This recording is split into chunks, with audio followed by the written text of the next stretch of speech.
Good afternoon, everybody. So we'll be doing. Can all of you hear me? Is there anybody who can't hear me? Please respond. So hope you all could hear my lecture. Right. Right. Okay. Good afternoon, and I'm Mahesh Amarasiri, and I'll be doing evaluation control and three topics further: technology management. Okay, thank you. Technology management, managing small businesses, as well as some case studies. By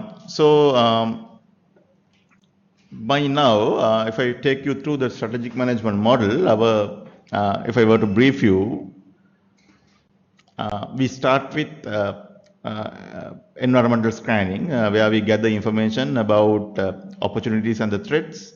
There we do environmental analysis, what is going to happen in the external environment, what is happening in the competitor side, etc. Then we assess our internal scenario, where we assess our strengths and weaknesses in terms of structure, culture, and the resources of the organization, which is known as the environmental scanning. So using these inputs, we subsequently get into strategy formulation stage, where we define our mission, the objectives, what strategies are we pursuing. Then we have the policies, which is known as broader guidelines for decision making, and subsequently we get into the implementation stage. We implement things through programs, which is known as program management. We use budgets for strategy implementation. Then finally, the procedures, so standard operating procedures, where the organization needs to follow in order to get something done. So these are things that are coming under the strategy implementation. Now we are coming to the stage of evaluation and control. In essence, in this stage, what we measure is, so at the strategy formulation session, at that level, we have certain idea. This is the point that we need to achieve. Let's say, for example, we need to achieve $100 million revenue over 3 years period. Now, periodically, you need to measure this particular objective to check whether you are going to reach there or not, which is what is known as, if I mention in very brief terms, what is evaluation and control. We monitor performance against the actual results, and we take corrective action. So in this particular entire session, what we'll be discussing is the evaluation control. So basically, the definition of evaluation control is to ensure that a company is achieving what is set out to accomplish by comparing performance with desired results and taking corrective actions as needed. So as I mentioned to you at the very beginning, it is a periodical measurement that the company usually make to see whether they are in line with their strategies that they have initially agreed upon. Now, organizations do it in multiple forms. Some organization measures their monthly performance against the budget to see whether they are achieved or not. And if there's a variance, they identify what are the reasons for variance and try to correct it as soon as possible. You can get into quarterly level management. You can get into annual level performance measures. Likewise, whatever said and done, what is happening in the evaluation control is you do some kind of evaluation to see whether you are reaching your desired objective or not. In very broad terms, this is what is mentioned by evaluation and control. Most of the organizations, this is happening. Unfortunately, it is happening only for financial performance, because we usually measure our financial performance of the company, usually on a monthly basis. You do a comparison against the previous year for the same month. For example, now we just finished our January. So when you have the January month in financials, you compare it against the previous year January, whether we are doing good or bad, and you compare against current year budget versus actuals. You do two kind of measurements. So backward versus the budget. And that is one kind of performance appraisal method. But when it comes to evaluation and control, it should not be limited to financial performance. You should look at many non-financial factors as well.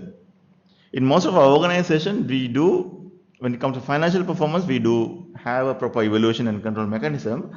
But unfortunately, when it comes to non-financial things such as customer service, customer satisfaction, brand equity, customer complaints, and etc., there is no formal mechanism for us to evaluate and control. So this is an area that is lagging in most of the organization, not only in Sri Lanka, worldwide. But when it comes to finance or financial performance, there are very strong control and performance measurement matrices available. So evaluation control involves five steps. The first step is to determine what to measure and establish standards of performance, then measure actual performance. Then the fourth step is to compare actual performance with the standard, and finally you take the corrective actions. So these are the 5 steps involved in evaluation and control. So if you go to this particular diagram, it is shown in a very diagrammatic form. So first step is to determine what to measure. Now, what to determine, what to measure is a very important question. You should be very clear on what to measure. Now, for example, if I give a very basic example, some companies have a profit objective. Some companies have a revenue objective. Some companies have a market share objectives. So you should be really clear what are you going to exactly measure. Are you going to measure revenue? Are you going to measure the profit? Are you going to measure the profitability? Are you going to measure the market share, etc.? So determining what to measure is actually a very broad, very strategic thing to do. For example, certain industries have certain KPIs, what to measure. Now, for example, in the telecom industry, you measure key things such as revenue per user. We call it average revenue per user, ARPU, which is a key performance measure. So basically, those are in different industries, you get different measures that they specifically follow up. For example, when it comes to retail industry, they measure the inventory turnover. Insurance industry, they measure the policy renewal rate. So there are different industries, we have different sets of KPIs. We call it key performance indicators for them to measure. So determination of what to measure is the first step in evaluation and control. Now, if I give you a non-financial expense, now for example, non-financial example. Now, for example, if you have a small kid, two things what they measure, we want to measure their growth. But when you have some small kid, what we want to measure is their growth. So there are two ways to measure this according to the medical science. According to the age, you measure their height and you measure their weight. So you have determined what to measure. What you want to measure is the growth of a child. Then you have established what to measure. If you want to assess the growth of a child, you have established two things I should be measuring the height, I should be measuring the weight on predetermined intervals. Let's say once a month, once in 3 months, etc., etc. So that is the determination of what to measure. That's the first step. You decided you want to measure the growth. In order to measure the growth, I have decided to measure these two variables. I should be measuring the height of the kid or the weight of the kid, sometimes the both. So you have done the first part with. Then the Second is establish predetermined standards. Now, let's say somebody comes and tells you the weight of my son or a daughter is 20 kilos. So you determine what to measure, right? And you measure that child's weight and you get an answer of 20 kilos. Let's say you get an answer. Okay, now the problem is you don't know whether this 20 kilos is good or bad. You decided to measure the weight and you took a scale and measure the weight and you got an answer which is 20 kilos. And the problem is now you don't know whether this 20 kilo is good or bad. How do you know whether this 20 kilo is good or bad? In order to do this, you need to know a standard. If there is a standard, then you can compare the actual results against the standard and you can say, okay, you are overweight or underweight. Now, for example, if the standard is 15 kilos and the actual results is 20 kilos, you know, okay, your child is slightly overweight. At the same time, if the standard is 15 and your child's weight is 10 kilos, you can say that particular person is underweight.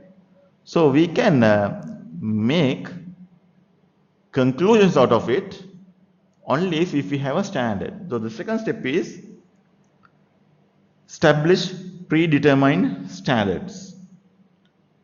So when it comes to medical science, again, there are certain standards of, for example, at this particular months of age, a particular child should have this many centimeters of height and this many kilograms of weight. And depending on that particular standard, your actual results may be higher or less. So likewise. So the second step is establish predetermined standard. Now, each industry, each organization has its own standards. Now, for example, inventory turnover days. Let's say if you are in the retail company, let's say the standard of this particular company would be 30 days inventory turnover. That means your inventory has to be turned out within 30 days. That is 30 days. So that is the standard. But your inventory may be lying in your warehouse for 60 days, which is the actual. So measure the inventory turnover. Standard is 30 days. Actual is 60. That means your inventory management is not at the acceptable level. Similarly for debtors, your credit period to your customers on average is around 45 days. Let's say that is the standard. But your actual could be 40 days. That means, okay, you're doing better than the standard. So that is the standard. So unless and otherwise, we have a predetermined standards, we don't know what is measured is good or bad. Now when it comes to finance, our standard is usually our budget. We compare it against our budget and decide whether we are doing okay with the budget or whether we are doing less than the budget. So one way to establish a predetermined standard is your budget. When it comes to financial management, you have a set budget for the whole year and based on the budget, you determine your actuals are good or bad. Third step is the measuring. So weight and height you can continue to measure on monthly basis. Financial performance, sales performance can be measured on monthly basis. So likewise, the third step is measure the performance. How often do you measure? Now, certain parameters can be measured on daily basis. For example, you can measure your daily sales. Certain parameters can be measured on monthly basis, like profitability, months for the profit.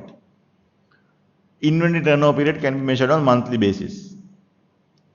Customer satisfaction, probably you cannot measure on, it's not practical to measure on monthly basis because the customer satisfaction does not vary on monthly basis. Perhaps you may measure once in 6 months or once a year, likewise. Labor turnover is another something that is measured in the manufacturing industry. How frequently the employees are going out of your organization.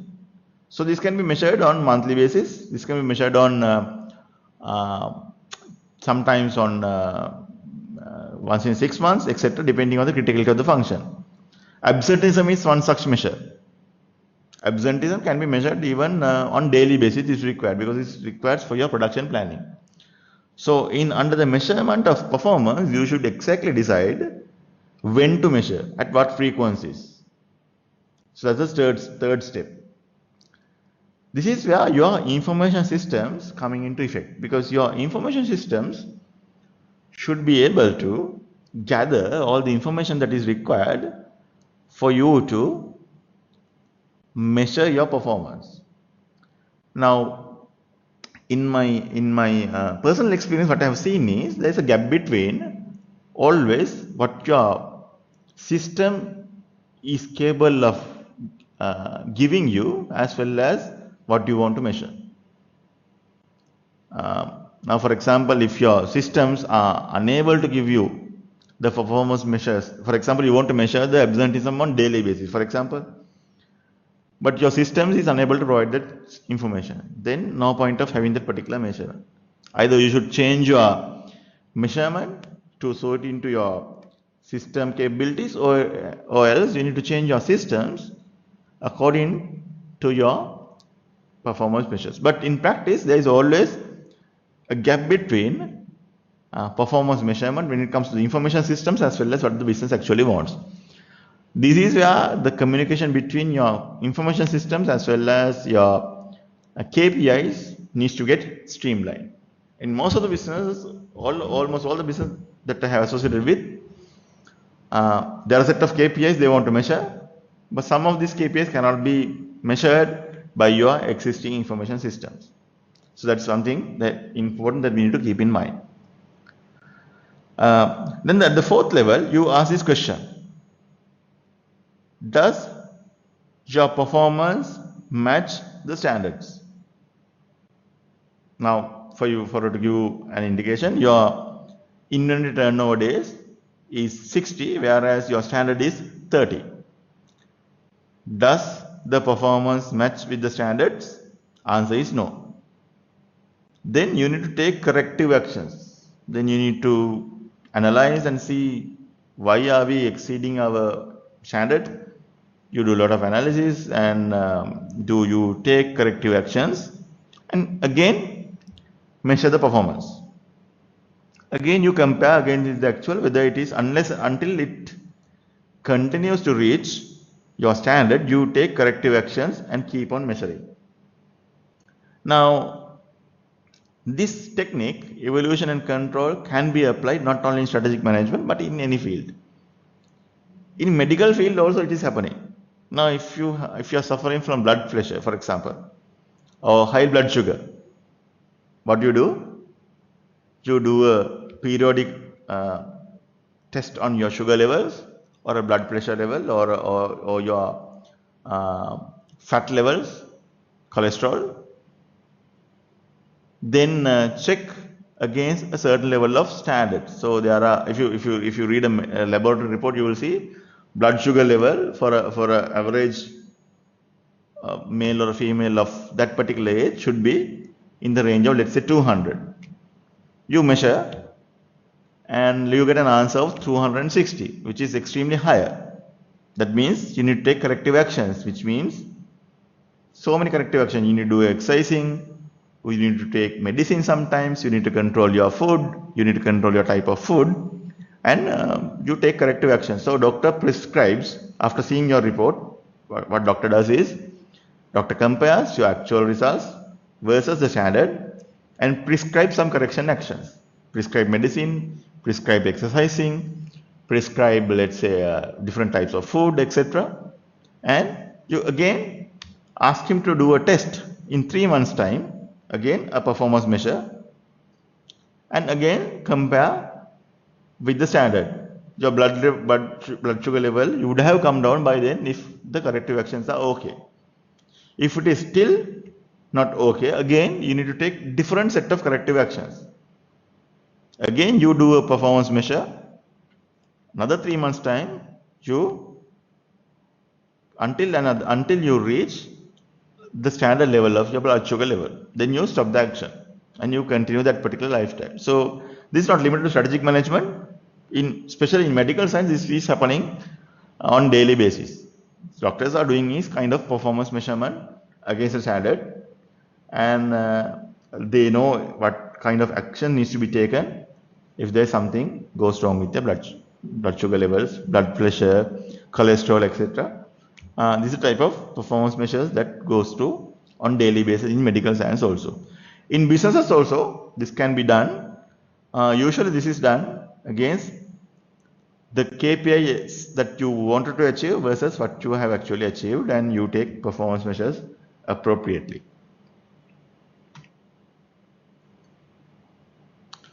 Now, if you move into this slide, you will see evolution and control, implementation and strategy, figure 11.2. So let me increase the size so that it will be visible. Right.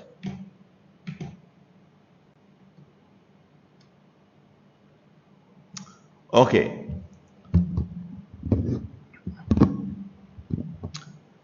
So when you are measuring, evaluating and implementing strategy,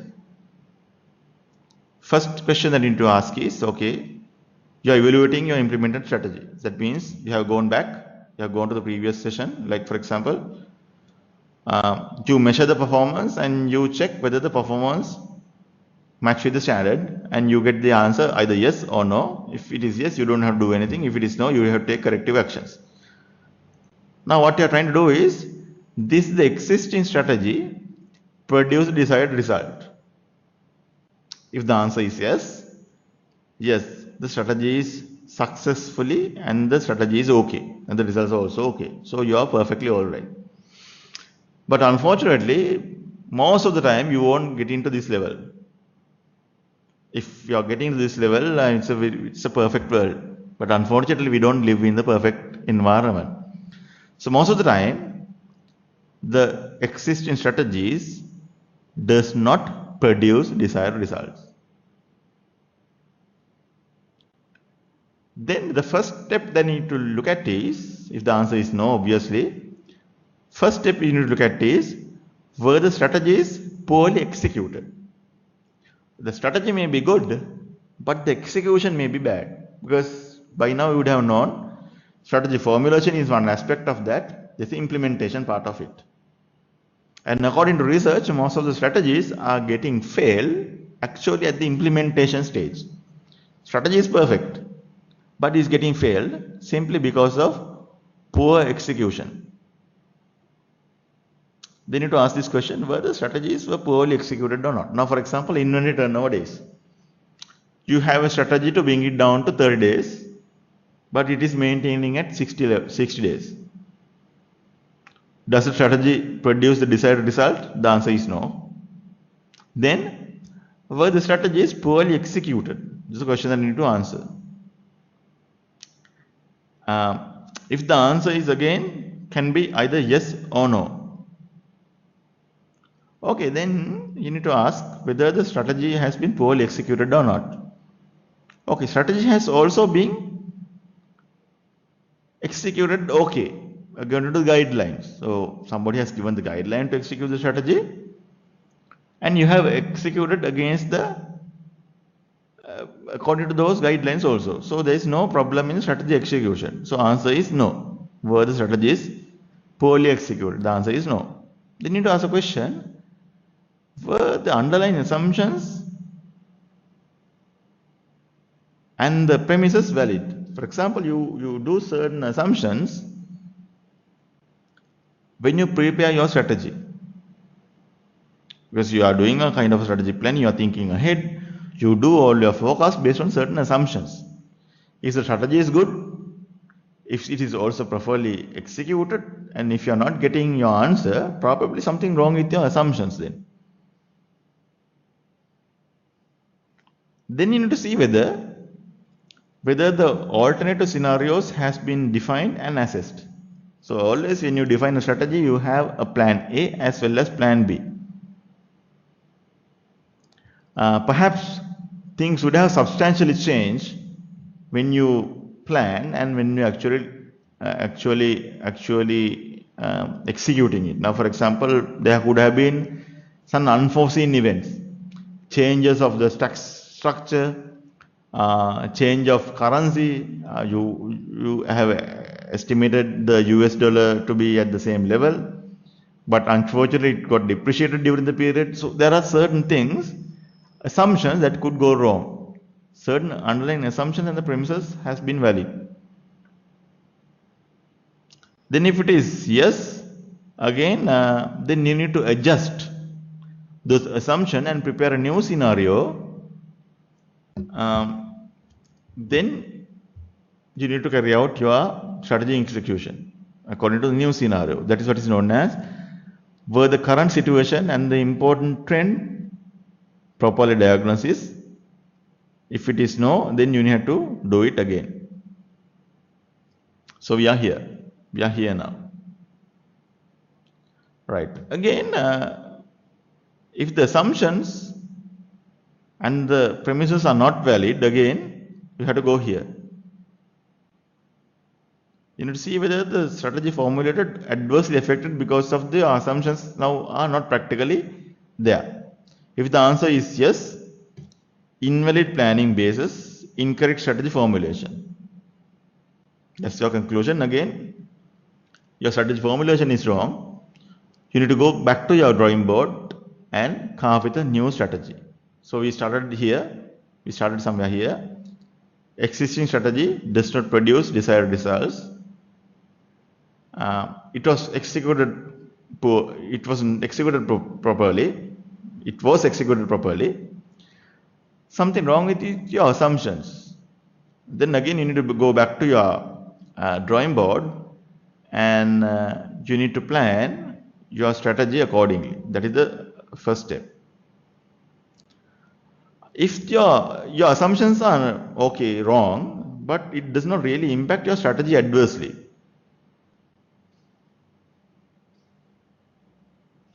then it could be something wrong with your supporting functions and with the business strategy. So there are functional strategies as well as business strategies.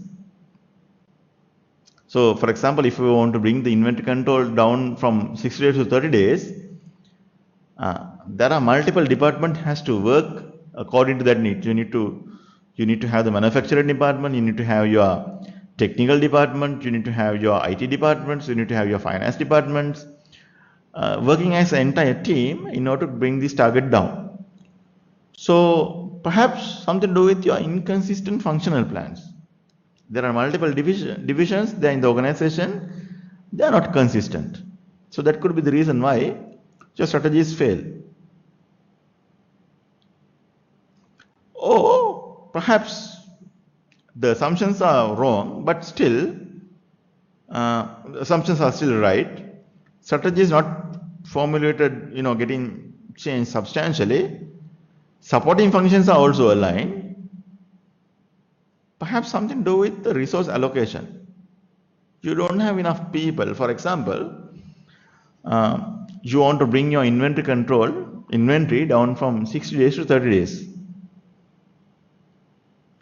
You told what to do to each functional head. You told finance department what to do. You told your IT department what to do. You told your production department not to produce excess. You told your merchandising department not to order excess. So you told everybody what to do. So strategy was executed okay. There's nothing wrong with your initial assumptions also. So initial assumption that you made, okay, if you do all these activities A, B, C and D, you will be able to bring your inventory down from 60 days to 30 days. The problem has been sometimes the resources. IT department would have requested a modification to your system, which was not approved. Without this modification in your system, they are unable to provide certain reports that are required for you to measure. You would have requested additional people for the technical department or the merchandising department for them to exactly analyze this information and feed the management. Unfortunately, HR department did not provide that particular information or particular resources. So you're under-resourced. So probably something to do with the resources in the organization. Nothing to do with the execution, but you have not adequately resourced people. You have not given them adequate tools. So as a result of that, incorrect assessment of resource requirement could have led to strategic failure. So we ask the question, so we keep on asking the question, what went wrong? Is it something to do with your execution failure? No, it's not execution failure. We have executed the way we have agreed. Then is there something wrong with different departments? No, each department has executed the way that they have been briefed. Then your conclusion is there aren't enough resources in the organization to facilitate this execution. Then as a result of that, you don't get the reports, you don't get the analysis that you want. As a result, you will not be able to bring the system down. That is the reason. So you go and isolate what exactly went wrong, whether it's the incorrect assessment of the resources or not. Or something to do with your inconsistent financial plans, functional plans. Or it could be invalid planning basis. For example, your assumptions may be wrong. Likewise. So one way to, most of the strategies are getting wrong when they are poorly executed. Most of the time, about 80% of the time, the strategies are getting failed when they are executed poorly. So when you get to know that your strategies are not executed properly, you should ask the question why. Yes, the strategies were executed poorly. Then you need to ask the question why. Were the strategies and the requirement communicated effectively? Communication. Have you told your respective division what exactly need to be done? Have you told your production department not to produce extra? Have you told them clearly? Have you ordered have you communicated your finance department not to order excess material? Have you communicated your IT departments you need to have the periodic reports and the formats? Have you communicated your HR department to have extra people in this organization to support this initiative? If there is one link is missing, it's something to do with poor communication. So most of the time, just because you are not communicated properly your requirement, you have a strategy in place, you have an execution plan, but you have not communicated it to the respective department, there's a chances are your strategy may fail. Poor communication. Or perhaps you have communicated it properly, but you have not commit and follow through with the strategies. For example, has a CEO followed up this particular initiative on periodic manner? So you should be following up on weekly basis or monthly basis or quarterly basis or what's going on. Has the management followed this up? If the answer is no, strategy has failed because of weak commitment of the operational management. Management should have followed up. So there has to be a follow-up mechanism in place. So this is one reason for strategic failure. Third one, yes, were results monitored and strategies revised as needed? Are you frequently modified? For example, you measure and take corrective actions and again measure and take corrective measures. So do you go through this particular loop? If you don't, something to do with failure to establish proper feedback mechanism may be the conclusion. So likewise, there are many reasons why a strategy will not give you the desired results. And what you see here inside in this side is the possible reasons. Maybe due to poor communication. You have not communicated what is exactly expected from different people. Poor communication. It wasn't executed. Perhaps you have not committed. The operations management has not given enough commitment to make this action a reality. Perhaps the reason could have been failure to establish proper feedback mechanism. You don't have a way of measuring. Something to do with your invalid strategic planning basis. You are not formulated the strategy correct in the first place. Sometimes you know what exactly the strategy is, you have executed it properly. Sometimes there are inconsistencies between the different departments. Finance department says something, IT department says something else, production department does something else, procurement department does something completely different. So inconsistent financial plans or the functional plans may lead into poor achievement of the actual results. Sometimes you incorrectly access the resource requirement. Okay, when you execute your strategy, you have certain requirement of resources in terms of money, people, and the systems. But your expectation, when you actually do the thing, you need more money to do. So that means you are unable to do it with the given budget. So incorrect assessment of the resource requirement may be another reason.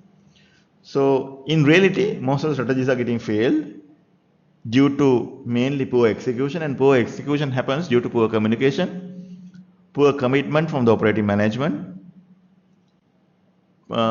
failure to establish a proper measuring system. Sometimes your strategy formulation basis itself is wrong. Sometimes you have not briefed the functional strategies accordingly. Sometimes you have incorrect resource requirement, and due to all these reasons, strategies could get failed. What is important is for you to understand what went wrong and take corrective actions and measure the performance against until you reach your desired objective. That is what is most important. Okay, so let's get back to appropriate measures. What needs to be measured at the very beginning, which is the first step of the evaluation control mechanism. Determine what to measure. So basically you need to measure the performance, and performance is the end result of the activity what you want to measure. Performance is measured. So some organization, as I mentioned to you earlier, have set certain level of performance criteria. So for example, in the airline industry, they measure cost per passenger mile. In the retail industry, they measure inventory turnover ratio. In the service industries, they measure customer satisfaction. In the telecom industry, they measure average revenue per user, ARPU. Right? In the financial services industry, you measure cost to income ratio. In apparel industry, you measure cost per minute. So likewise, different industries have different performance measures, what to measure. Basically, end result, what to measure. You may be measuring different things: absenteeism, labor turnover, rejects, number of accidents. There are so many things to measure. All are end result of the activity. Now, in order to measure these things, you may measure certain things. There are types of controls. Right? So there are 3 types of controls that you will come across in our organization. First one is output controls. Specify what is to be accomplished by focusing on the end result. This is what you measure at the end of the day. Output, you measure the output.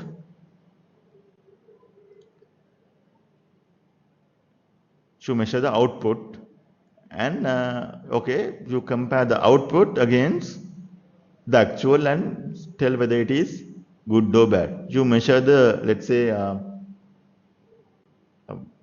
weight of the child. It's an output control. You measure the weight and you compare against the actual. That is one way. You measure the rejects.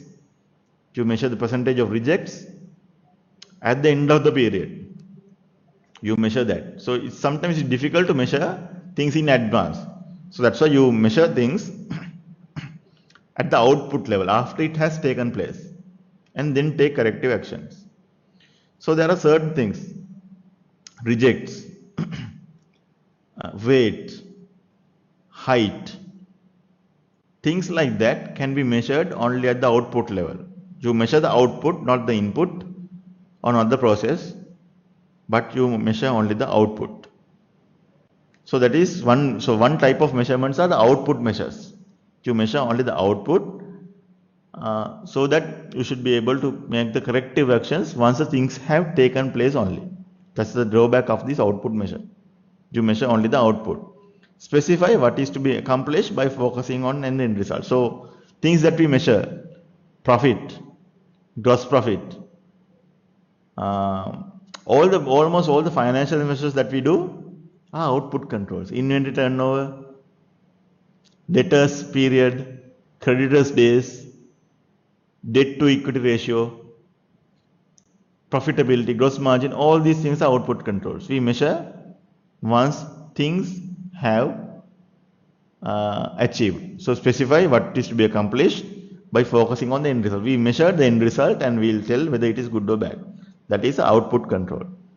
So almost all the financial controls or the financial measures that we do are output controls, not input controls. We measure things after the end result has taken place. Those are output controls. And most of the output, because it's easy to measure the output control. One of the reasons why people do measure output controls is because it's easy to measure. That is one of the reasons why do people measure output controls. The second type of control is behavioral controls. Specify how something is done through policies, rules, standard operating procedures, and orders from the supervisors. Now, in this case, you try to measure the behavior, not the output. You try to control the behavior of the people, and assuming if you control the behavior of the people or a process, you should be able to have a better output. Now, the classic example is ISO. What is ISO? International Standard Organization has specified certain ways of doing things, standard operating procedures. Now, for example, in your organizations, you have standard operating procedures. If I were to give a very basic example, if you want to order something, if you want to buy a computer for your organization, right? There is a standard operating procedure for that. If you want to buy a computer for the organization, if you are the user, you need to request. You usually request this through a purchase requisition, which is a procedure to follow. The first step is you request that I need to buy a laptop for me. Purchase requisition, right? Then it goes to whoever who has the authority to approve the requisition. Usually it is your HOD. For example, if in my in my department, I want to buy if one of my subordinates wants to buy a laptop, I have to approve the request, purchase requisition. There I need to justify. Before approving, I ask this question: why do you need a laptop? Etc. etc. I ask all these questions and I approve whether if I am satisfied with that particular requirement. If I'm not satisfied with that particular requirement, I will reject that approval. Then after me, it goes to IT department. IT department will specify for that user what is the type of computer that is required, what is the size of the memory, what is the type of the screen, what is the type of the keyboard, etc. So IT department give you the specific technical specification that is there. Then it goes to the procurement department and they will ask for quotation. This is my requirement. I need to have a 40 GB RAM and this many keyboard. This is the type of the screen. This has to be the processing speed, etc. And you get quotations from different suppliers and you choose the best supplier based on the prices that you have chosen. So that is the procedure to follow when you are ordering something. Why? What is the objective? You want to make sure you will not exceed your costs. End objective is to control your cost. Now you can measure the output control. Once all the laptops have been purchased, you will realize, my God, I have too many laptops in my organization. You cannot have output control for this kind of a measurement. Why? The things have taken place already. If you have only 200 employees in your organization, but you end up with 400 laptops, you cannot have output control, and it's meaningless to have output control at this stage. So in such situations, you have behavioral controls. You have a standard operating procedure to make sure things, you can take preventive actions before things gets wrong. That is one thing. Standard operating procedures. For anything you have, in most of the organizations you have SOPs or standard operating procedures. The standard operating procedures like ISOs are behavioral controls. You try to control the behavior of the process. Now if you get into production flow, in the production flow, there are ways and means of handling. So the people in the production flow are trained to how to handle equipment, how to handle material, how to keep two pieces together and sew, how to apply gum, how to apply polish. And all the things have been taught and they are not supposed to deviate from the procedure. The moment you deviate from the set procedure, you will have quality issues. So in the production flow, you have a standard way of operating, which is standard operating procedures, and the moment you deviate from that, you will either have quality issues, you will either have rejects. So one way to control your output is having behavioral control through standard operating procedures, orders from supervisors, and etc. Sometimes you have policies and rules. For example, one policy is that if you want to apply for leave, you need to inform that 2 days in advance. That's a rule as well as a policy. Why?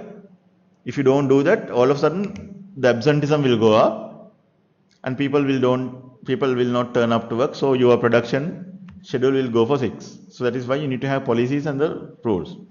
So the rules and the procedures, so for example, in time and out time, which is a rule, you need to come to work at 8:30 or before that, and you can leave after 5. It's a rule. Why the rule is there? To make sure people come here and do work during the specified period. Those are rules. So another type of measurement is behavioral measurement. You measure whether people are coming to work on time, whether they are leaving on time, and you measure that. And if somebody is continuously not coming to work, if somebody is coming to work late every day, then you have to take disciplinary actions against that particular person. Why? It is not an acceptable way of performance. So that's the second type of control, behavioral control. So you have 2 types of control: output controls and the behavioral controls.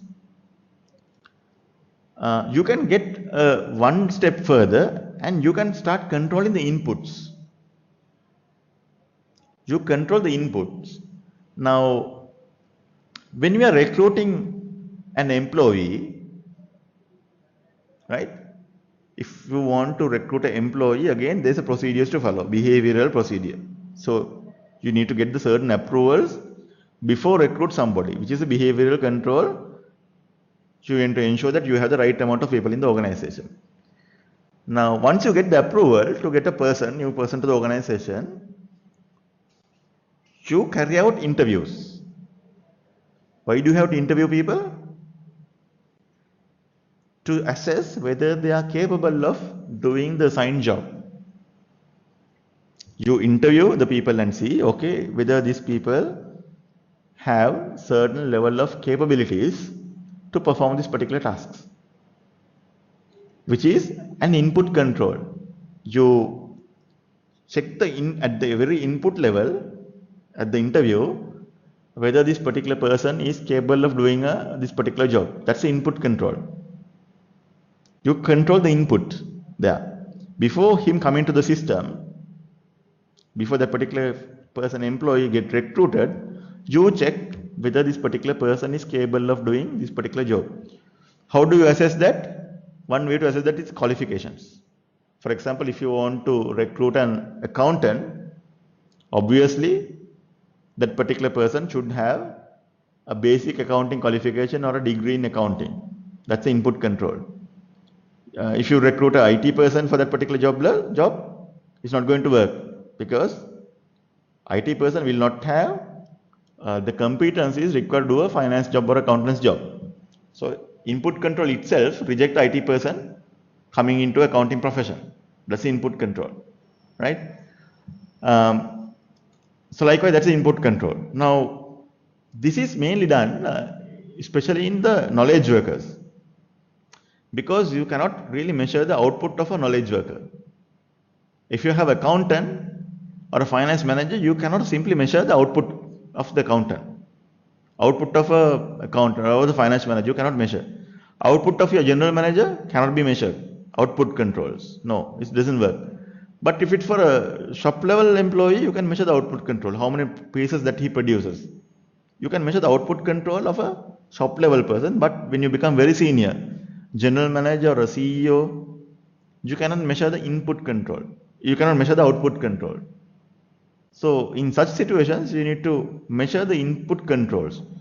So one way to measure the input controls is you specify the experience. In order to become a general manager, you need to have 15 years of experience in the similar industry. That's a input control. You need to have a basic degree and a master's degree. Again, people will, that caliber will only be able to do this particular job. Input control. Because you cannot measure the output, you measure the input, especially when it comes to knowledge workers. For example, if the university wants to recruit a lecturer, you cannot measure the output control of a lecturer, because unless and otherwise you get into the system and measure the quality of the delivery, you cannot measure that.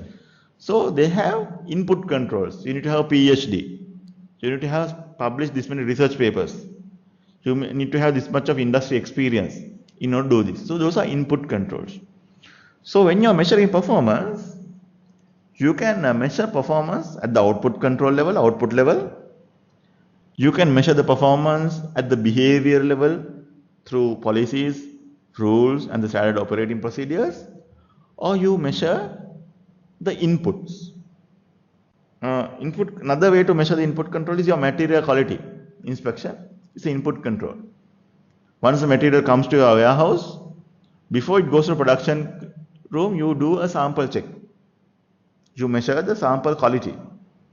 And if the sample is getting failed, then you reject the whole material batch. Why? It's an input control. Before things get damaged, you measure the input. So material quality inspection is again an input control. You can have so many measures like that. So usually you have these three types of control in your business.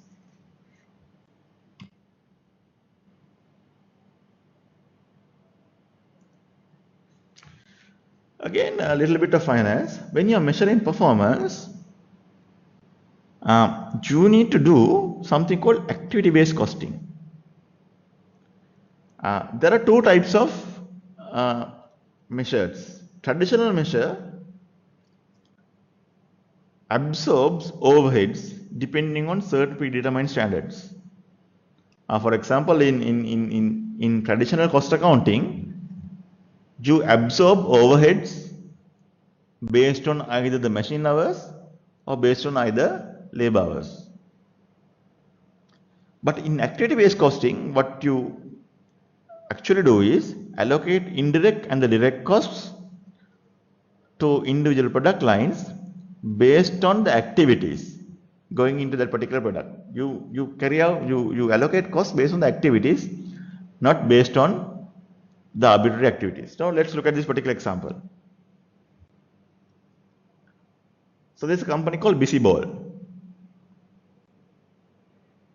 They make two types of bouncing balls.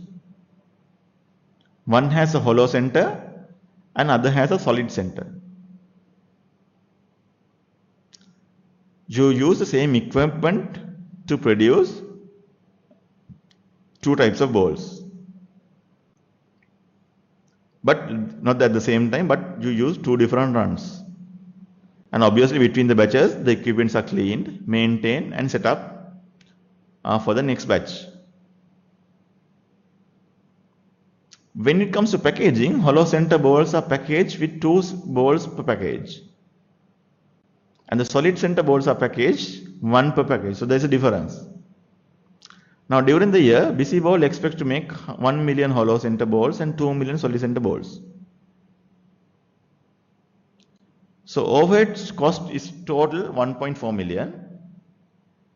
And it has been broken down into different types. Total overhead cost is 1.4 million. And it has been broken down to different activities. Purchasing of material, machine setup cost is 350,000, packaging is 300,000, testing is 270,000, cleaning and maintenance is 288,000. So that is how this total overhead cost has been broken down. So what is happening in activity-based costing is that your total cost is broken down into different sub-activities. What are the activities? Setting up, purchasing, packaging and testing, and cleaning and maintenance. Okay, so what drives the purchase of material? So you are planning to spend $200,000 for plan, and obviously it is a number of cost drivers. So what is important in the activity-based costing is there's something called cost drivers. What actually drives this cost is purchase orders. So there are 100 purchase orders to be raised for 200,000. So cost per purchase order will become $2,000. Similarly, machine setup cost is $250,000, and obviously it is driven by the number of setups. So there are 252 machine setups has been planned. So the cost per machine setup is 1,390. So likewise you can calculate the cost per different setup.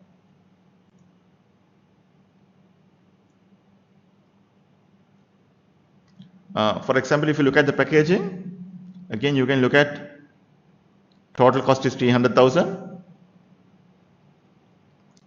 You need 2.5 million container fills. So cost per driver is 0.12. Likewise, you can calculate for each cost driver what's the cost going to be. So that is the fundamental principle in activity-based costing. You break down all the overhead cost into different set of activities and you calculate the cost per activity. This is important. This is very much important when it comes to performance measurement. I will tell you the reason in a little while. Now, if we apply the activity-based costing for the hollow center balls and the solid center board. Now, for example, look at the purchasing activity. What is the cost driver? Purchase orders. Cost per purchase order is $2,000. Hollow center balls require 50 purchase orders and solid center requires 50 purchase orders. So we have allocated the purchasing cost into hollow center balls and the solid center balls based on the purchase orders, $100,000 each.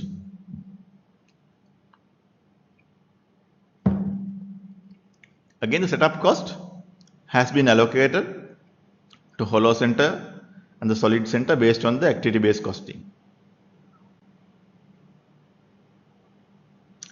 Packaging has been allocated. Let's see the difference. Hollow center requires less packaging and solid center requires more packaging.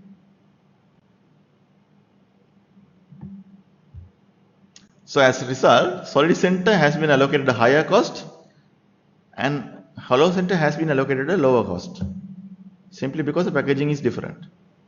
Testing, hollow center required only one test, whereas solid center required two tests. So the costs are different.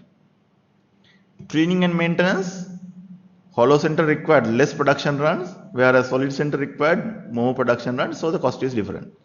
So the total cost of hollow center is 521, whereas the solid center is 881. The total remains the same. Total remains the same. So total is 1.4 million. 1.4 million has been broken down into hollow center and the solid center separately based on different activities that it goes through. And you will now see cost per hollow center ball is $0.521, 521 divided by 1 million, whereas cost per solid center ball is, yes, 0.044. This is if you do the calculation by the activity based costing. So what is the principle of activity based costing? All the overhead costs are broken down into different activities. There are purchasing activities, setup activities, packaging and the testing. And then you calculate the cost per cost driver and allocate different costs based on the different level of activities. And then you calculate cost per unit based on activity based costing. Traditional method is, as I mentioned to you earlier, you calculate the total overhead cost and divide it by direct labor hours and you calculate the cost per direct labor hour, 0.932. So if you look at hollow center ball, cost is 0.932 per labor hour and you multiply it by the number of labor hours and you get 0.352 overheads per hour. And here you get 0.528 overheads per hour if you go by the traditional method. Okay, now here you have the comparison. Hollow center ball, if you do the costing as per the traditional method, it is going to cost us 0.35. However, if you do the activity based costing, it is going to cost us 0.52.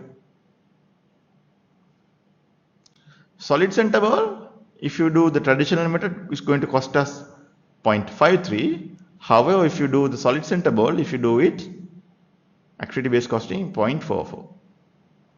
Imagine if you don't use activity based costing and use traditional method for costing. Hollow center ball is under cost, whereas solid center ball is over cost. However, if you do the activity based costing, you will be able to get the real pricing.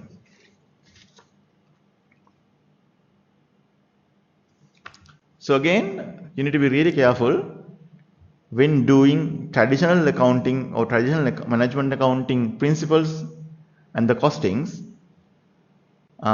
when you are measuring performances. So you need to get into very finer details and get into activity based costing, and then only you should be able to measure the performance. So that is one particular learning coming from activity based performance. Right. So we shall take a small break and we shall continue in 10 minutes after taking this particular break.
Right. Good afternoon, everybody.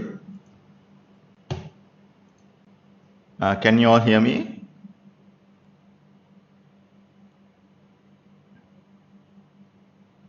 Yes, please. Can you all hear me?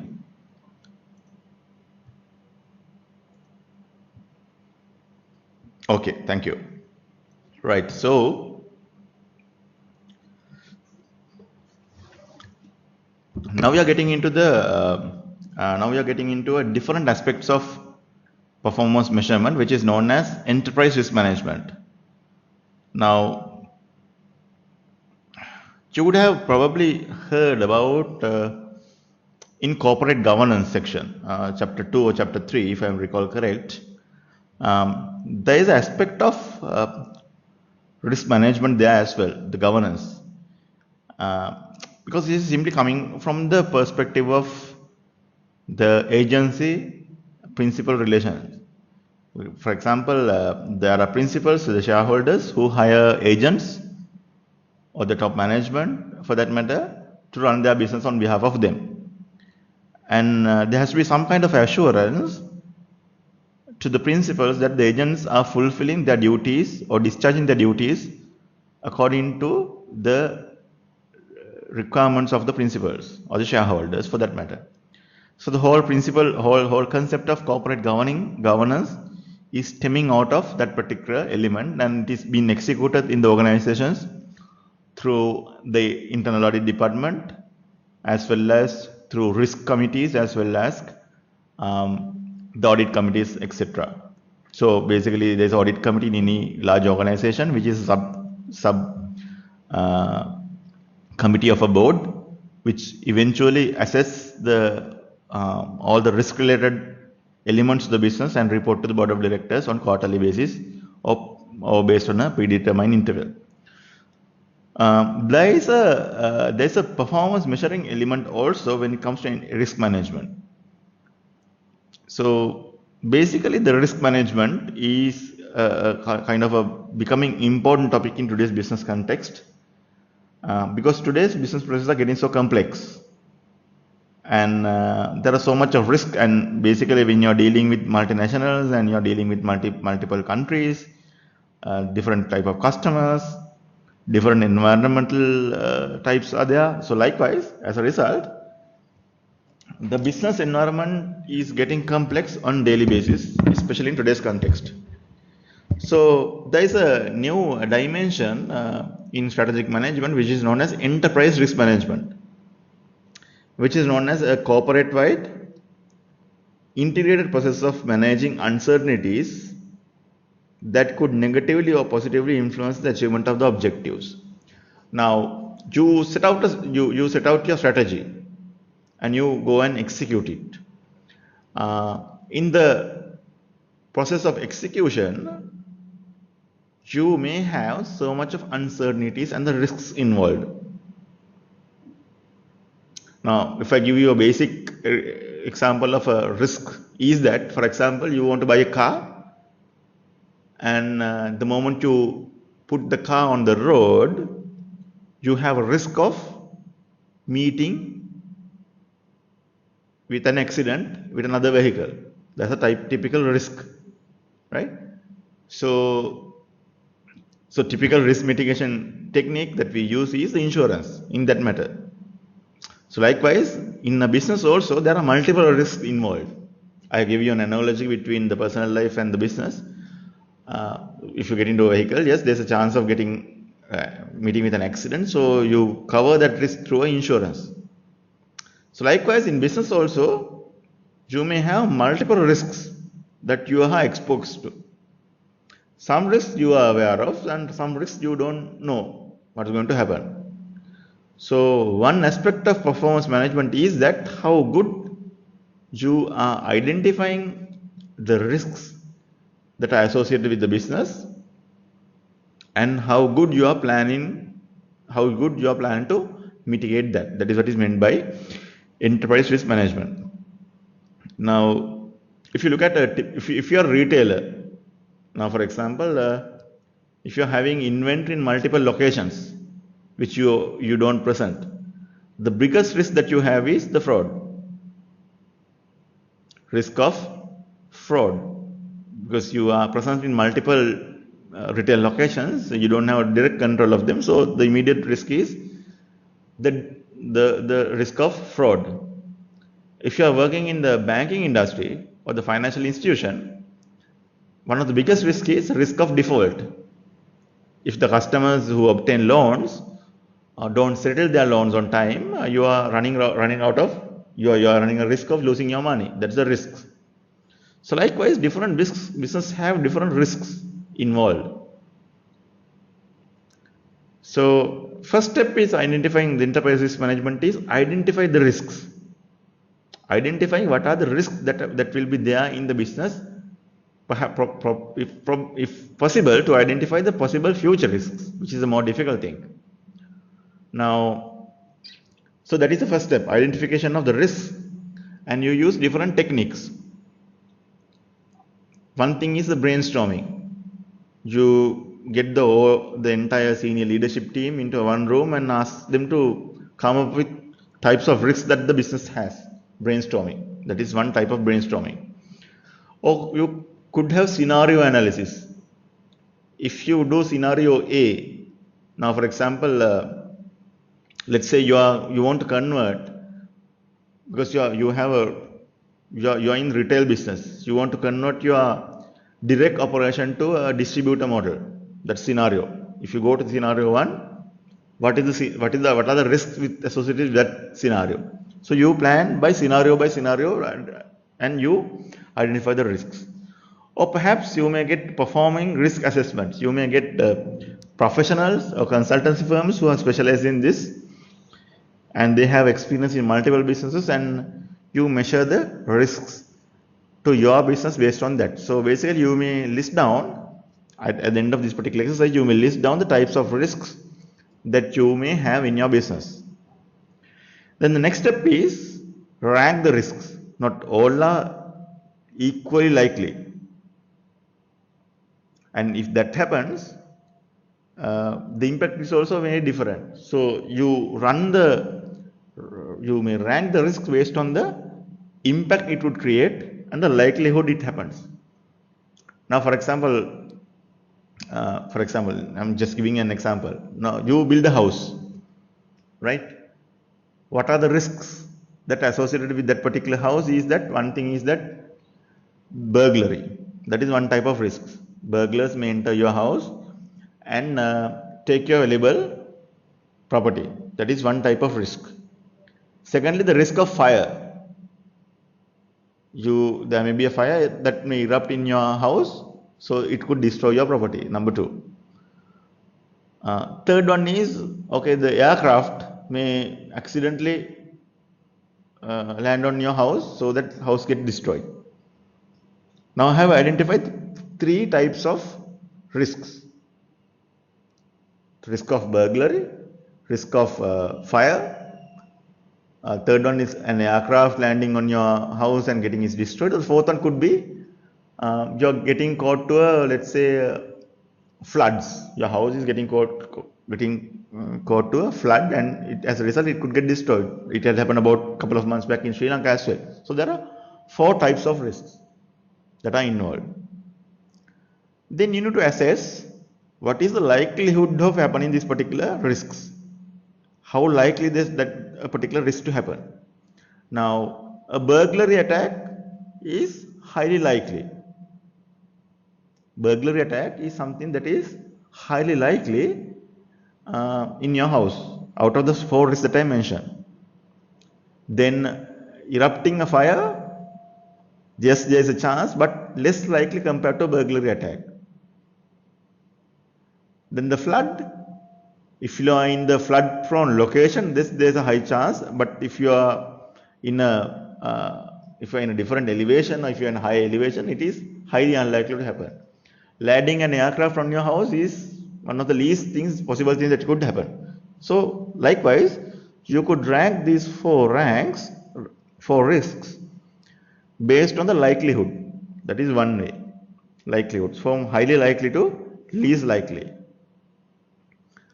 Then if a particular thing happens, what is going to be the impact? Now if the burglar enters your house, what is the impact? He may take the electronic items, he may take the jewelry, so you may assign a value into it. So what is the value at stake if a burglar enters your house? If your house get caught into a fire, what is the impact? If there's a flood that is coming to your, if you get hit with a flood, what is the impact? And obviously if an aircraft land on your house, what is going to be the impact? Likewise, you may rank risk based on the likelihood of risk occurring as well as the impact, because you cannot plan for almost all the risks. Once you do this exercise, you may see there are some risks, there's a high possibility of happening, and if that happens, there's a large potential damage. At the same time, you will realize there are some risks very unlikely to happen, and it is highly unfortunate if that's, for example, landing an aircraft on your house is very unlikely event to happen, but it happens, then you are gone. Impact is very high. So there are events, impact is very high, but highly unlikely to happen. So you may rank this particular matrix. Then you decide what appropriate actions am I taking. Okay, now if I see a burglar enters into my house and there's a high chance of losing my money, perhaps you may have different options. Install a CCTV camera, get a security guard, get a burglar insurance, etc. So those are the options that you have, right? Perhaps if there is a high chance of fire, you may decide to have a fire alarm system or fire extinguisher, perhaps fire insurance, and all these things can be taken. So periodically, you need to keep on monitoring these risks and updating your risk matrix. There may be risks that was there earlier may not be relevant now, but there may be new risks that was not there earlier but may be relevant for you now. So you need to periodically measure the risks, and time to time you need to take appropriate actions. You need to measure and keep on updating your risk matrix. So not only financial performance, you need to measure non-financial elements like risks as well. So you need to decide what to measure using a particular risk matrix. That is another dimension into it. So there are some of the primary measures of corporate performance. You are familiar with all these terms: return on investment, earnings per share, return on equity, operating cash flow or free cash flow, etc. So these are the primary measures of corporate performance. I'm sure you are familiar with these terms. Again, all these things are financial measures.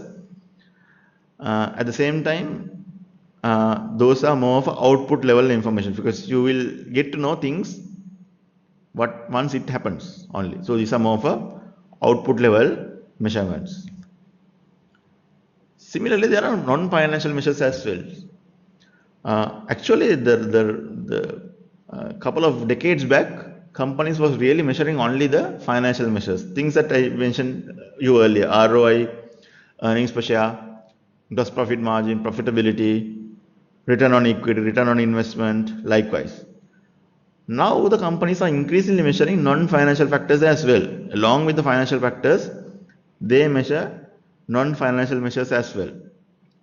Now, for example, especially the internet companies like Facebook, Twitter, LinkedIn, they have complete set of non-financial measures like stickiness. How customers continue to engage with your network. Stickiness. For example, it can be in the Facebook, it can be measured by number of likes. Stickiness. How frequently somebody is uploading his Facebook profile. Stickiness. Eyeballs. Number of people who are watching a particular post. How many people has viewed your profile? How many people have viewed your application? How many people have viewed your update? Number of eyeballs. Mind share. Top of the in marketing, there's something called top of the mind recall. So this is measured. For example, if you want to buy a mobile phone, what comes to your mind first? In Sri Lanka, people will definitely say dialogue because it is the top of the mind. They have the highest mind share. Insurance companies. What is the company that you want to buy insurance from if you want to have insurance? Mind share. What comes to you first? Perhaps, probably Sri Lankan insurance or Sri Lankan insurance. I don't know. So likewise, mind share. Then you go by the monthly unique viewers.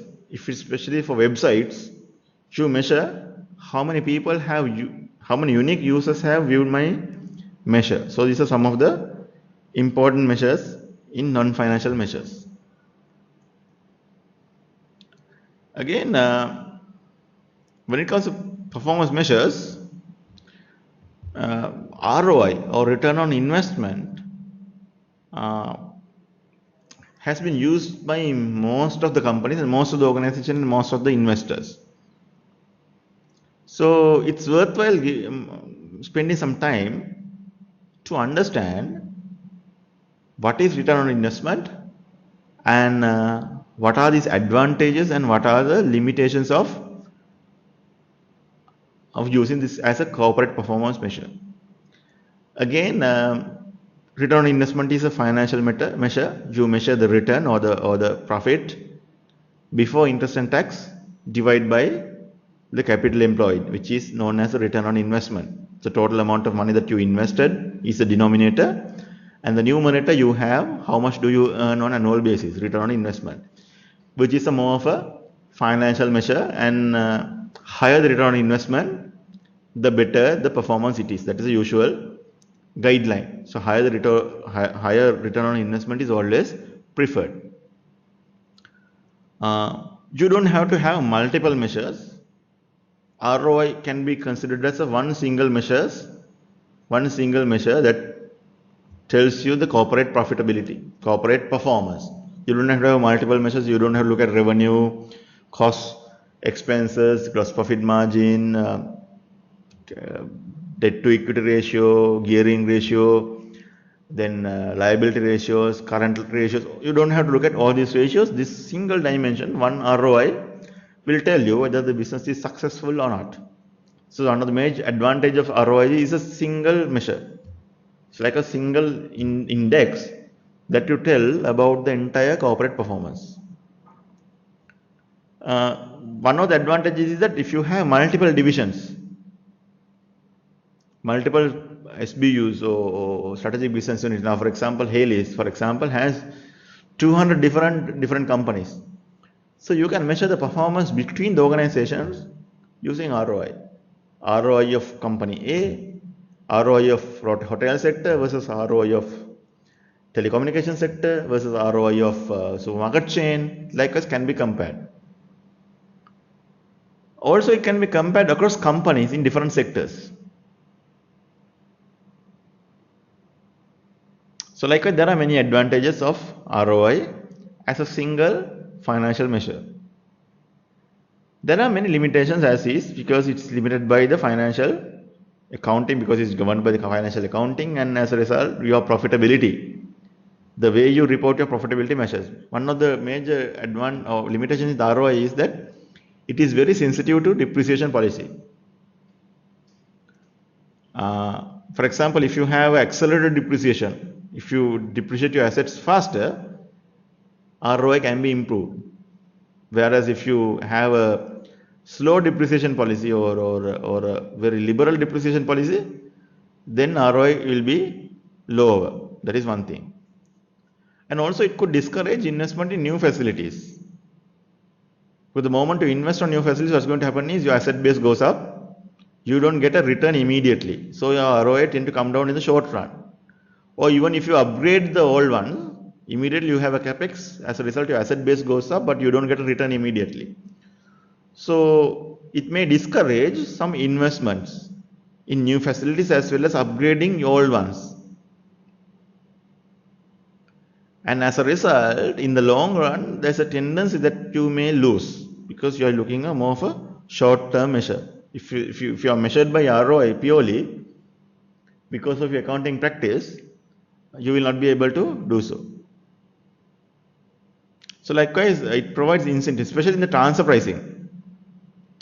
when the transfer pricing are set between the divisions, it could incentivize the division manager to set transfer prices at a higher possible price, because they will get a higher return and with the same level of assets, and they will always lobby for in-house transfer rather than by purchasing from outside.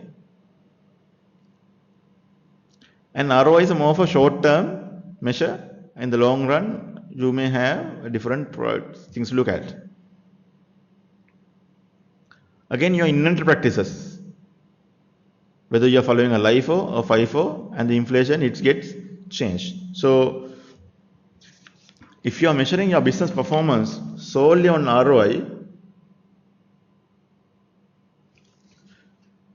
then you need to be really careful having a single measure. So actually, this is what has been practiced historically, ROI. All the performance were measured simply by looking at ROI. And sometimes later people found that, look, this measure is useless because we are cheating ourselves in the short run by trying to improve our ROI, but in the long run we are losing. And also it's a pure financial measure. As you will well aware by now, financial statement will not capture the entire full picture of the business. So there was a requirement to measure performance using broad set of indexes. Broad set of indexes. Obviously, you look at the financial perspective, but you try to introduce some other elements as well. So which is known as stakeholder scorecard. You measure your performance depending on the type of stakeholders that you engage with. And you have two types of measures, short-term measures as well as long-term measures.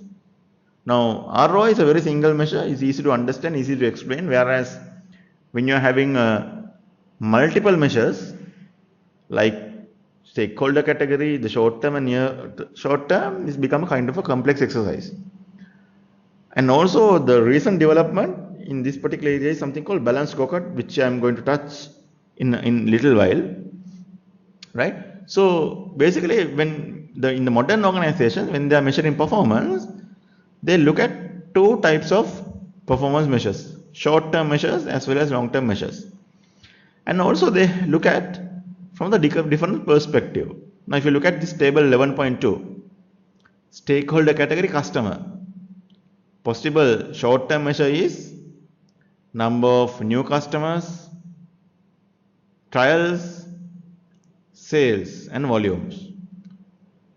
Long-term measures are growth in sales, your ability to control price, turnover, customer base.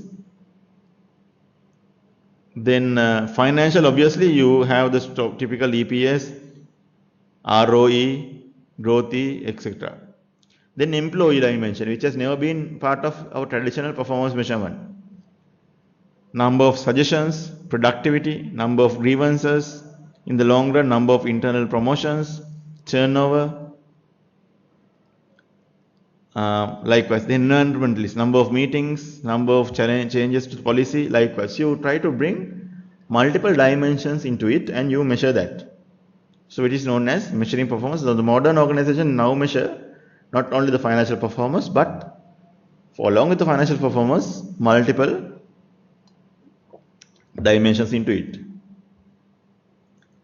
Again, now you really don't talk about, there's something called shareholder value. And you talk about the value of the organization instead of returns these days. Now in corporate finance, you would have heard the valuation of a company. Company valuation. Under company valuation, what is happening is, in the corporate finance you will learn the more details. Company's value can be identified by calculating the present value of the future cash flows of the organization, which is what is known as the shareholder value of the organization.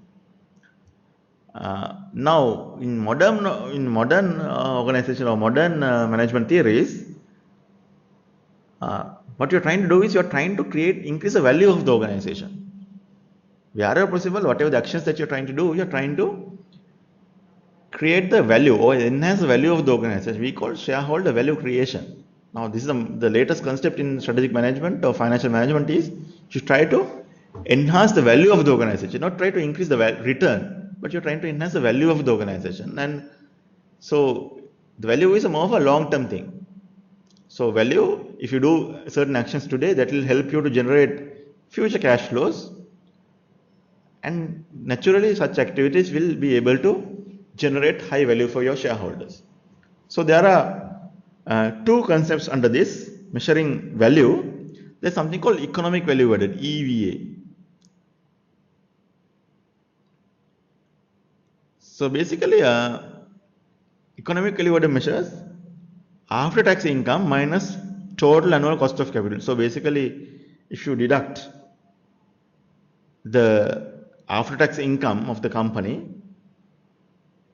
and minus your cost of capital, if you have something left, it is known as economic value added. Basically every year your after tax income should be more than your cost of earning the particular capital. So basically if you look at cost of capital, there are two components, cost of equity and the cost of debt. And you have something called weighted average cost of capital. So in a given year you have a after tax income, and from that if you take out the cost of funding, basically weighted average cost of funding, the remaining component is known as economic value added. That means if you, after taking out your profits, if you deduct your cost of providing that particular capital, then it can be considered as you are adding economic value to the shareholder. Again, it's a more of a short-term measure because you are measuring it on annual basis. Because you are taking into account annual after-tax income. It's a more of a short-term measure.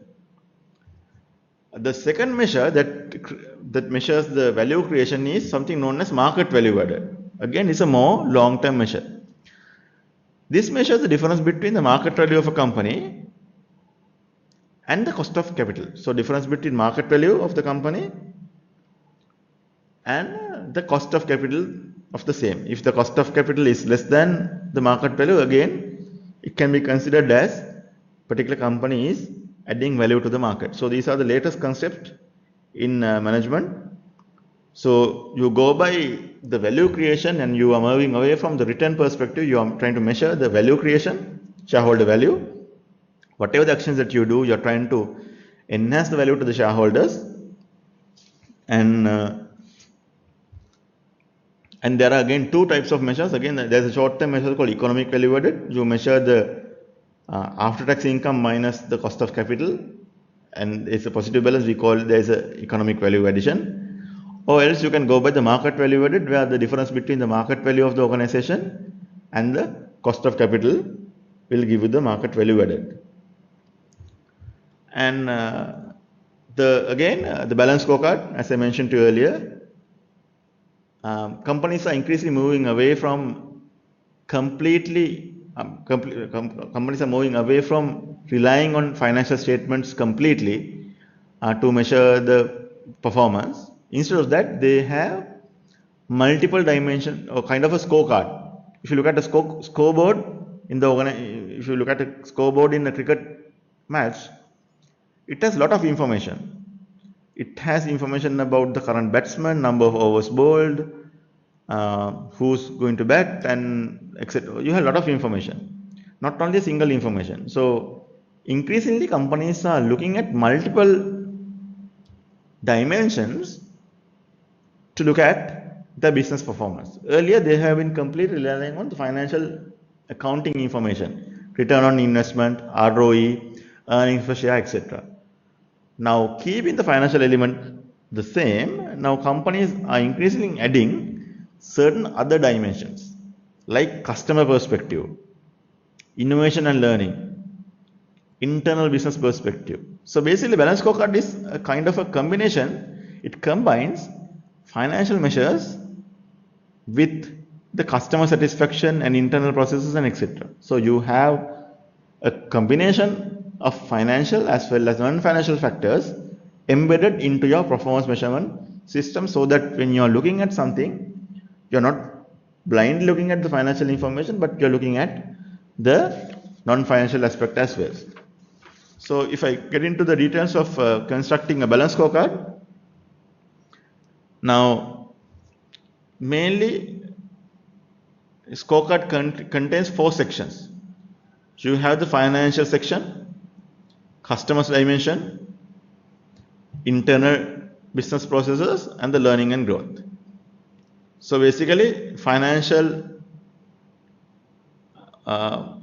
section measures how strong you are financially. Financial section measures how strong you are financially. So your objectives are achieve ROCE, asset utilization, profitability, cost leader, profitable growth. So these are your objectives. Your measures could be ROCE of 18%. You measure financial, whether you are financially strong or not, by measuring ROCE, and you have a target ROCE of 18%. Then it's a kind of a N year measure. So every year you measure your ROCE. Likewise, again you measure your cash flow. Your target is to have $500 million cash flow. Again, financial stability is can be measured using net margin of 11. Full cost per gallon, volume growth, premium ratio, non-gasoline revenue. This can be done for a petroleum company. So likewise, you have different targets to achieve. Then that is the financial perspective. So earlier, historically, the company's performance has been completely measured on the financial point of view. You look at only the financial perspective. If you're okay, then it is considered okay. Nowadays, it is not enough. Now there's a customer. For example, you have here under financial, you have a measure called volume growth. For you to achieve volume growth, there has to be a customer who will continue to buy from you. To do that, you need to delight the customer. So that is the customer perspective. So you look at the performance, you measure the performance from the customer perspective. Objectives are delight the customer, build win-win relationships with dealers. If you are dealing with a dealer or a third party to deal with your end customer, build win-win relationship with your dealer. That is your objectives.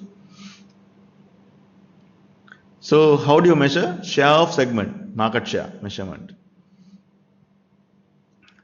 Mystery shopper rating. You run a mystery shopper program and you get a rating. You want to achieve a particular 4.5 rating. Dealer gross profit growth of 25%. How do you run this? You initiate mystery shopper program and you manage a dealer committee to engage with the dealer continuous basis. If you don't have this, it sometimes may be difficult for you to achieve the volume growth mentioned on the financial perspective. So financial perspective as well as customer perspectives are linked to each other. In order to sell more, you should have delighted customers. So if you see your mystery shopper ratings and the share of segments are coming down in the future, that means you should expect your financial performance to suffer. Then the third dimension is internal perspective.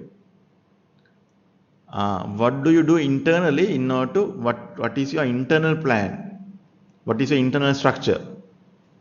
So for example, build franchise, increase customer value, operational excellence, good neighbor, new products, etc. And your employees, climate surveys, employee surveys. So likewise, you look at financial, customer, internal as well as learning and growth.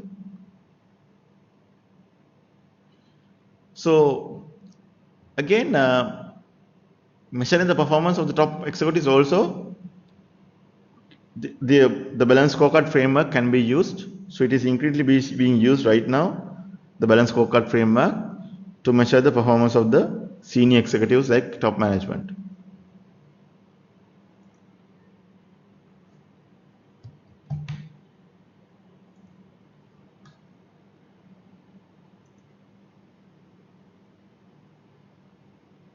So here you will see the balance scorecard, how balance scorecard and the strategy is getting linked to each other. Now your financial perspective is to increase profitability. Financial perspective is to increase the profitability. So objective is increase profitability, increase revenue, manage development expenses and ROI.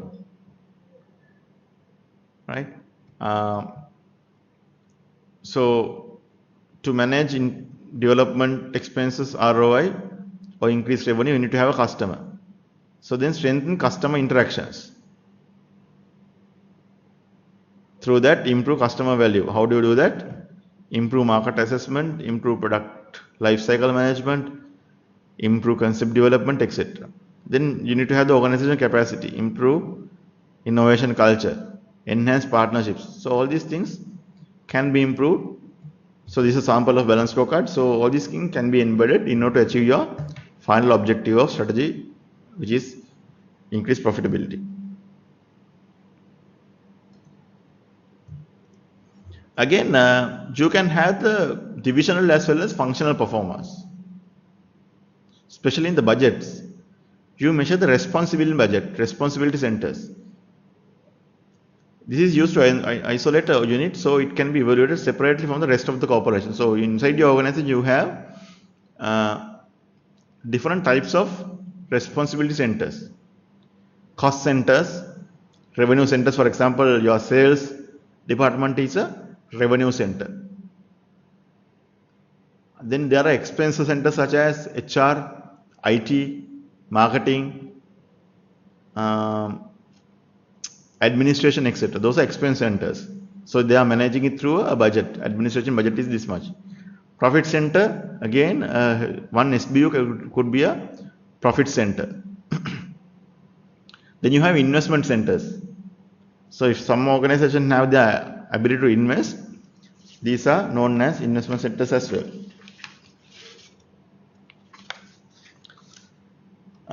Then another way to measure the performance is benchmarking. Benchmarking is you compare yourself against your industry peers, which is known as a continuous process of measuring products, services and practice against the competitors of those companies in the industry. For example, in that case, Dialog could measure their performance against SLT, because these are the companies who are in the same industry. Unilever could compare themselves against, let's say, Nestle, could benchmark their processes. Likewise. So there are steps involved in benchmarking. The first step is identify the area of process to be examined. Let's say financial performance needs to be examined. Find behavioral and output measured. Now, for example, Unilever has its gross profit margin, ROI, return on equity, then likewise. So then output measures can be select the accessible set of competitors of best practices. Obviously, it's financial measures, you need to get hold of the annual report. Calculate the differences among the company's performance measurements and those of the competitors and determine why the difference exists. And then if you see Unilever gross profit margin is very low compared to, let's say, Nestle's, then develop a tactical programs for closing the performance gaps. Then implement the program and complete the results. So that's basically the performance measurement technique.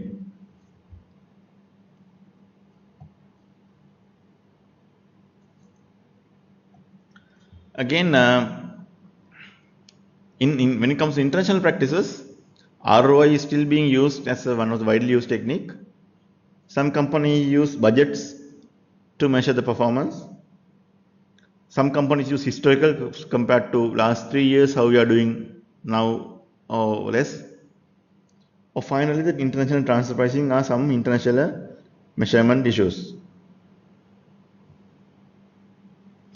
Also, information systems needs to play a very vital role in modern day measuring performance, because your information systems should be able to capture and analyze and provide information that is required to measure the performance of the organization. So most of the companies are actually failing at this stage. They have their ERP systems. Now increasingly most of the companies are using ERP systems, which is good because it captures all the information, everywhere in the organization in one single location, in a single familiar software, and whenever they need information, somebody can easily access throughout the organization. That's the whole concept of ERP. So when it comes to performance management, actually ERP plays a very vital role, because information can be managed, accessed, and disseminated to the required party through a ERP system. If you properly implement ERP system, it will make your performance measurement very high. If you make your performance measurements very easy. Also, in the supply chain management, especially in the retail industry, to measure your inventory, RFID or the radio frequency identification is being used. So you could measure the movements of the items, as well as the location tracking, etc. can be done through the new techniques called RFID. Now, for example, DHL, they can easily track where your item is. They will send you periodic update if you get into DHL website. If you give you a tracking number, they will tell you exactly the exact, or they will give you they will give you kind of a proposed tentative arrival date, as well as where the particular equipment is right now. So that is, when it comes to supply chain efficiency, you can use new technology to enhance the services. Then you have the divisional and functional IS supposed. Information system is very much essential when developing when it comes to performance management. There are many problems in measurement performance. One thing is lack of quantifiable objectives or performance standards. Some company wants to measure their performance, but they find it difficult to explain, quantify, or define what are the performance standards are. So this is where actually most of the failure happens, because when you are developing a ERP or when you are developing an information system, you need to tell information system this exactly what I know, right? And most of the organization at the implementation of the ERP or the information system fail to define what exactly they need for the performance measurement. And as a result, once you implement the ERPs, it is difficult to get the information you want to run the business or to measure the performance. So main problem in measuring performance is not having right information, not having right systems to get the information that you want. Most organizations are having information system and ERPs, but unfortunately, most of these organizations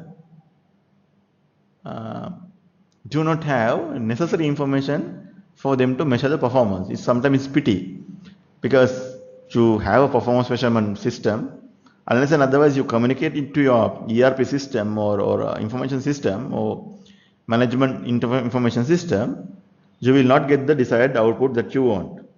So one thing we need to keep in mind is that there has to be a very clear communication between your IT department as well as your business divisions.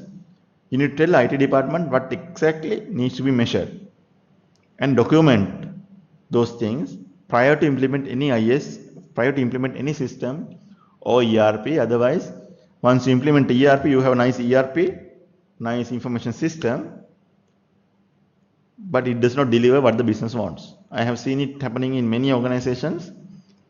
You will not be able to minimize this unless you have the information gaps, because the information needs for the business are getting changed. But what you need to do is you need to periodically plan these things and periodically upgrade your systems and the processes in order to capture relevant information. Another major problem in performance measurement is it's more short-term oriented. Managers only consider current tactical or operational issues and ignore the long-term issues, simply because managers are overloaded with tactical as well as operational issues, so they don't really simply have time to think about long-term as well as strategic issues. Simply lack of time. They have 9 hours of work and so many meetings, so many priorities to attend, so they will not have time to think about long-term. That is one of the big main problem in the organization. Even at the top level, CEOs, the managing directors and the GMs are getting involved in the operational issues, so they don't have time to think about the future, long-term strategic issues. And sometimes people don't recognize the importance of long-term issues.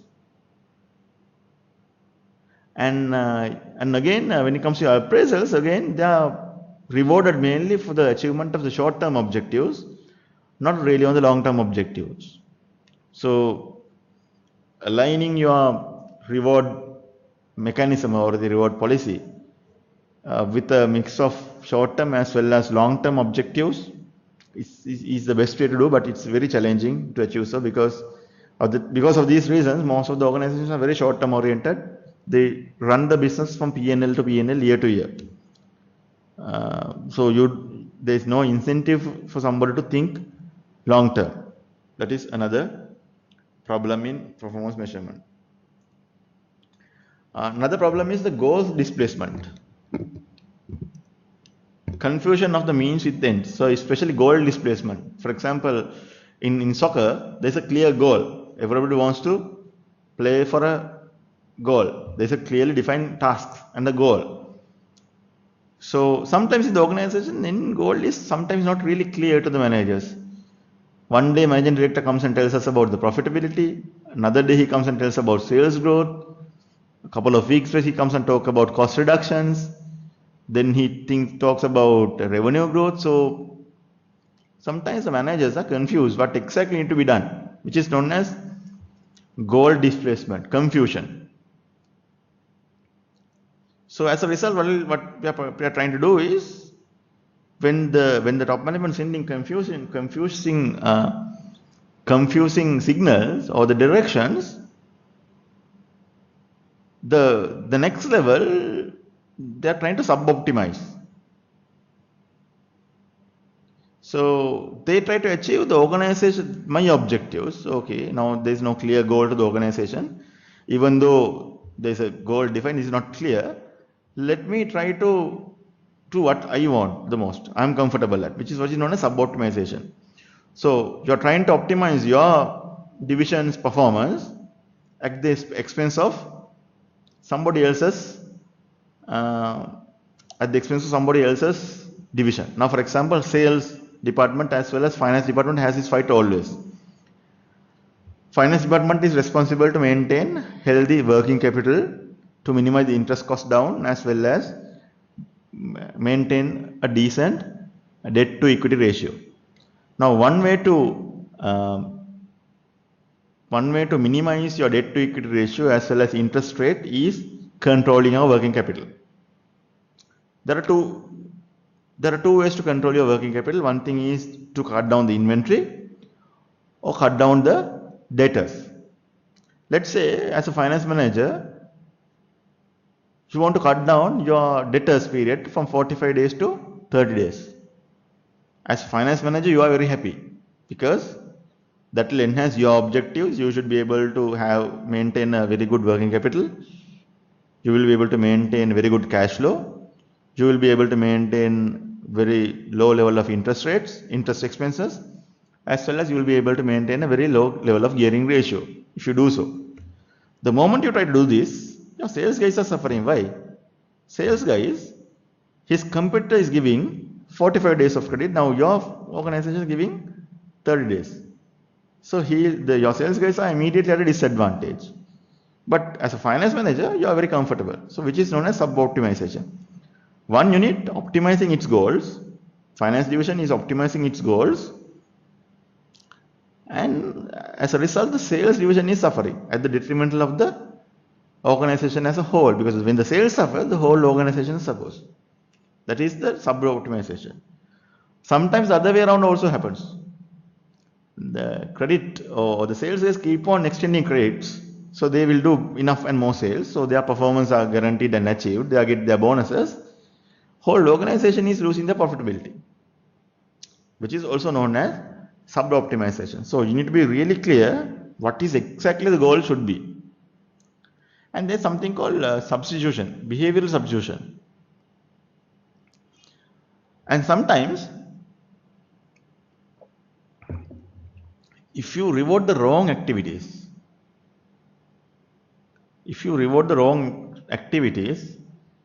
and again, people will substitute activities that do not lead to goal accomplishment. Now, for example, if there's a particular salesman who's continuously achieving his sales targets by extending credits. So there's a salesperson who is achieving his sales targets by continuously giving credits. In the same division, there's another salesperson who does not reach his targets, but he is well within his credit limits. He does not extend his credits, so his bad debts are lower. Now, from these two people, the person who does higher amount of sales are getting recognized on daily basis, monthly basis, whereas the person does not really meet the target, but who manages credit according to the guidelines is not getting rewarded. Eventually, what is happening is the other salesperson who did not sort of compromise credit quality to achieve targets slowly will relax his credit terms so that he will also reach targets, which is known as behavioral substitution. When people substitute activities that do not lead to goal accomplishment, but since you are getting rewarded for that, you simply do it. This is what is known as goal displacement. So these are some of the issues that will be there in performance management. And when you're designing controls, you need to keep these things in mind. Control should involve only the minimum amount of information. Because for example, you may design a control which needs a lot of information, it's never going to work. Control should involve only minimum amount of information so you can easily extract, easily measure. Number 2 is control should monitor only meaningful activities and results regardless of measurement difficulty. Because sometimes in an organization, we measure easy things to monitor. So sales growth is easy to measure. We monitor that. But we don't measure customer satisfaction because it's difficult to measure. We don't measure the brand equity because it's a difficult thing to measure. But these are meaningful things. But simply because certain activities are difficult to measure, we don't measure in the organization, which should be avoided. Then third one, control should be timely so that corrective action can be taken before it's too late. If there are things that needs to be measured on weekly basis, you should measure it on weekly basis, so that you could take timely action. For example, if your absenteeism is high and you don't have to wait till the year end to fix that, you measure it on weekly basis and corrective actions can be taken immediately. Otherwise, you have to wait for a year to do so. Control should aim at pinpointing exemptions. Yes, every rule should have an exemption, and those you should have a flexibility to handle exceptions with the right level of approvals.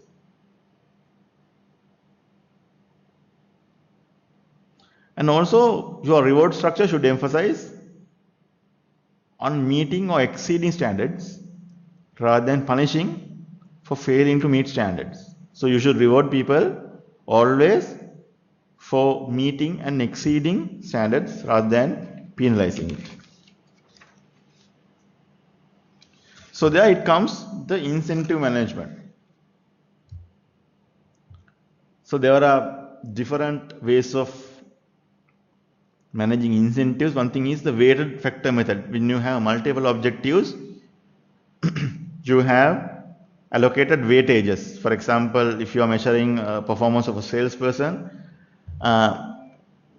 two factors you can consider is sales growth as well as his collection. So you may decide to give higher percentages to sales, 60% to sales and 40% to credit collection. Some organization may decide to give 80% to sales and 20% to collection. So you may decide, which is what is known as weighted factor method. Then there's a method called long-term evaluation method, especially if you are in the corporate sales. Your performance can be measured not only on sales, but how many contracts you are getting renewed. Long-term evaluation method. That is one way. There's something called strategic funds method, which is not being used in Sri Lanka. Actually, it's difficult to implement because you create a fund and you ask contribute to individuals put to a particular fund. So you have a pool of funds. So your bonuses are getting accumulated over a period of time. So you are not getting the full bonus, but gets carried forward for the next year. So likewise, your bonuses are getting accumulated over the years, and once you reach a certain level, the entire thing is get accumulated, then you can take home. That is also one thing.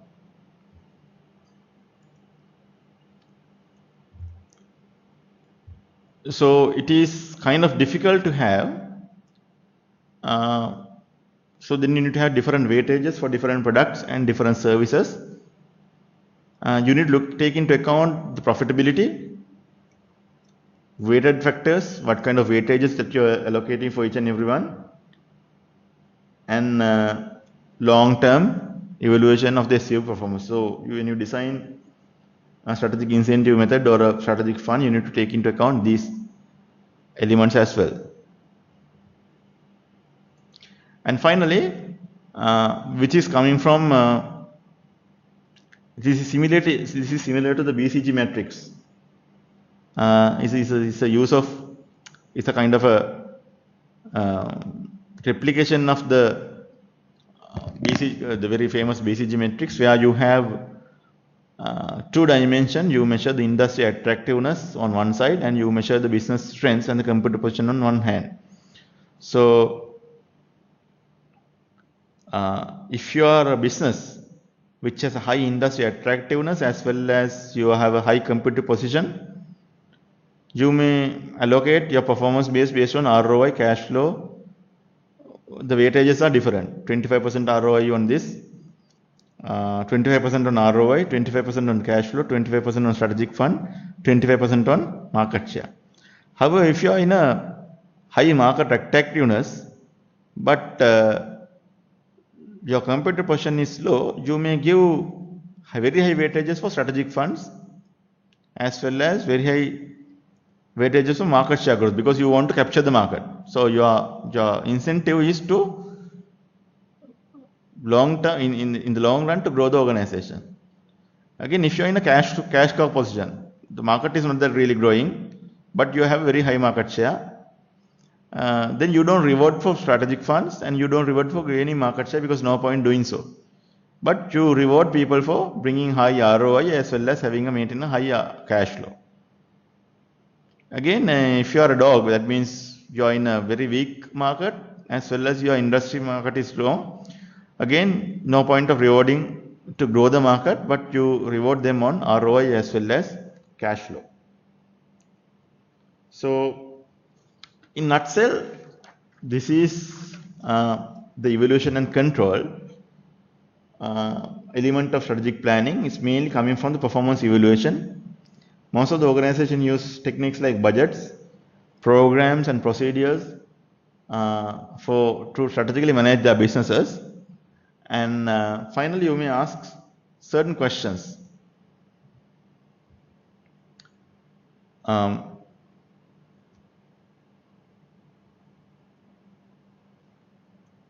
So is that evaluation and control process appropriate for the corporation that emphasize creativity? Are control and creativity compatible? These are the typical questions that you may come across in business. So on one hand, you have to measure the performance, and through controls and the procedures, it may be detrimental to your organizational performance. So likewise, this is a more of an evolving area in business. So there is no perfect answer into this. I recommend you to read this particular chapter in strategic management and business policy. And I also there are two interesting books if you could read if you have enough time. That is, there's a book called Balance Scorecard, which is written by Professor Kaplan, who is the inventor of this particular methodology of Balance Scorecard. And there's a book called Strategy Maps, which is the second version of Balance Scorecard. I recommend you to read these two books. These are very, very good readings that is there for strategic management in business, Balance Scorecard as well as Strategy Map. And if you have time, read these two books. And also, there's a very interesting read called Blue Ocean Strategy. Again, a book which is the latest, not latest actually, about book is 5 years old now, but it's the latest development in management or in strategic management. There also you have new thinking on evaluation and control and what to measure and what not to measure, etc. So with that, I would like to conclude this lecture. And if you have any questions, you may raise now. So we have about 15 minutes. Please raise questions if you have. You may come online, or I should be able to answer.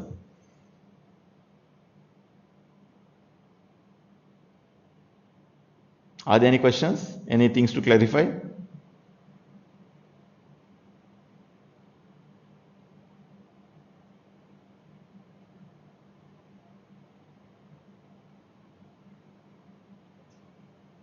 Any questions?